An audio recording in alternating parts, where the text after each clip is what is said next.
Tonight, a former La Joya police chief faces life in jail for playing a part in a drug trafficking, or at least playing a part of drug trafficking here in the valley.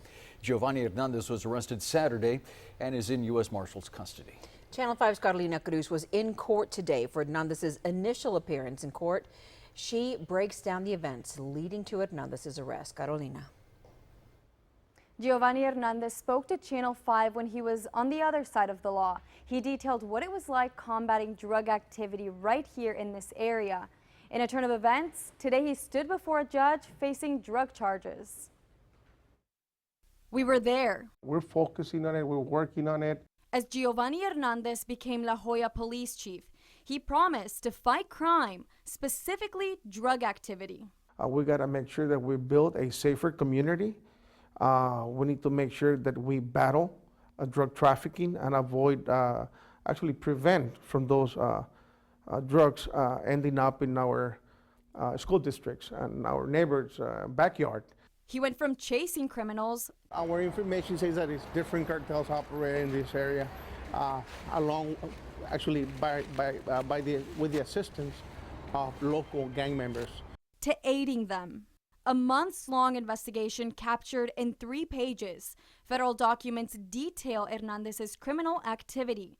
May 30th, Hernandez met with a confidential informant to plot out their plan. He disclosed being close friends with Juan Manuel Loza Salinas, known as El Toro, boss of the Gulf Cartel in Reynosa.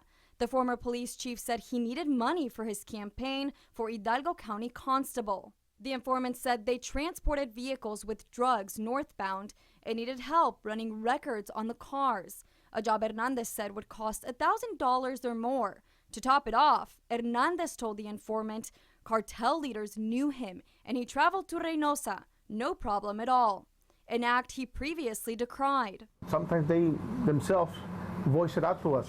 Hey, I belong to MS-13, I'm working for the cartel, I'm operating for cartels in your area. They say it's not a secret, and they're not keeping it secret anymore. They voice it out to us. And that's a big concern. June 2017 pinpoints transactions between Hernandez and the informant for license plate records.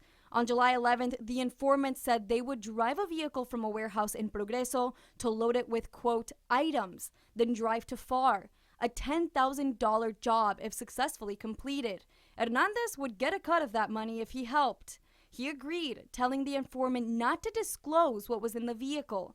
The final transaction happened a month ago on July 15th. Homeland Security Investigations special agents loaded 10 bricks of white powdery substance weighing nearly 10 kilos into a vehicle. Only one of those bricks contained cocaine hydrochloride. Hernandez helped get the loaded vehicle through Progreso and was paid $5,000 for his role in the transaction. Hernandez faces 10 years to life in jail if convicted for his charges. Additionally, he could be facing a fine not exceeding $10 million. Live in the studio, Carolina Cruz, Channel 5 News at 6. And as Carolina mentioned, Giovanni Hernandez has a long history of working with law enforcement in some capacity. Every leader of every gang, every cartel member, especially leaders, they take their job very seriously.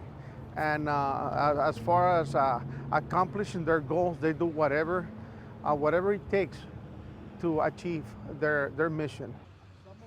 Last year we spoke to Hernandez. He was a general manager of a private security and law enforcement consulting company at that time.